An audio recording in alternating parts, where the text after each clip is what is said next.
Ibu bapa, saudara-saudari terkasih, setiap kebaikan yang kita lakukan dalam hidup pasti selalu mendatangkan kebahagiaan dan sukacita, baik bagi kita sendiri maupun siapa saja yang turut merasakan setiap kebaikan yang kita lakukan. Siapa di antara kita yang tidak merasa bangga setelah ia melakukan yang terbaik bagi sesama? Siapa yang tidak merasa puas ketika ia sudah menyelamatkan sesama saudara yang sedang mengalami masa-masa krisis dalam hidupnya? Sekali lagi, saya sangat yakin bahwa kita pasti bahagia, kita pasti merasa bersukacita ketika kita melibatkan sesama dalam setiap situasi bahagia dan sukacita yang kita sendiri alami.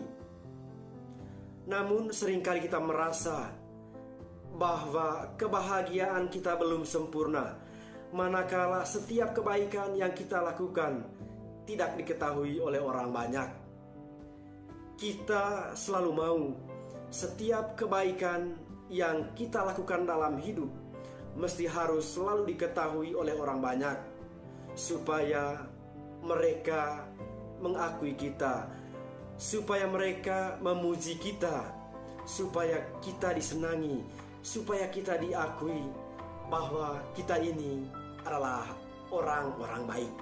Dalam hal ini, intensi kebaikan yang kita lakukan berbeda dengan yang dilakukan oleh Yesus Sang Guru kita. Setelah melakukan tindakan penyembuhan terhadap seorang yang tuli dan gagap, sebagaimana yang dikisahkan penginjil Markus pada hari ini, Yesus melarang pasien tersebut untuk tidak menceritakan kepada siapa-siapa kebaikan yang dilakukannya. Dalam hal ini, Yesus sangat berkonsisten dengan prinsip bahwa setiap kebaikan atau tindakan kasih yang dilakukan tidak bertujuan untuk dipuji, untuk disanjung, bahkan sekedar hanya untuk diakui. Yesus melakukan kebaikan hanya untuk memancarkan wajah belas kasihan, kerahiman, dan kemurahan hatinya.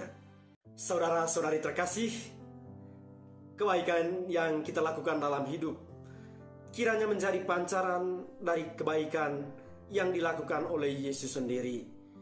Bahwa kita melakukan kebaikan bukan supaya untuk dipuji, untuk disanjung, atau bahkan diakui oleh sesama, tetapi kita melakukan kebaikan karena memang kita semua ini adalah saudara yang berasal dari satu apa yang sama. Kita melakukan kebaikan karena untuk itulah kita semua dipanggil dan diutus ke tengah dunia ini.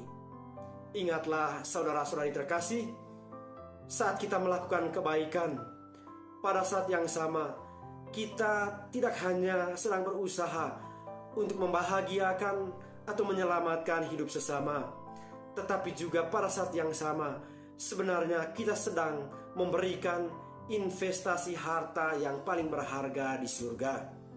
Dan pada saatnya, saudara-saudari terkasih, semua kebaikan yang kita lakukan dalam hidup akan dikembalikan Allah kepada kita, sehingga kelak kita layak untuk menikmati kebahagiaan dan sukacita hidup kekal. Semoga.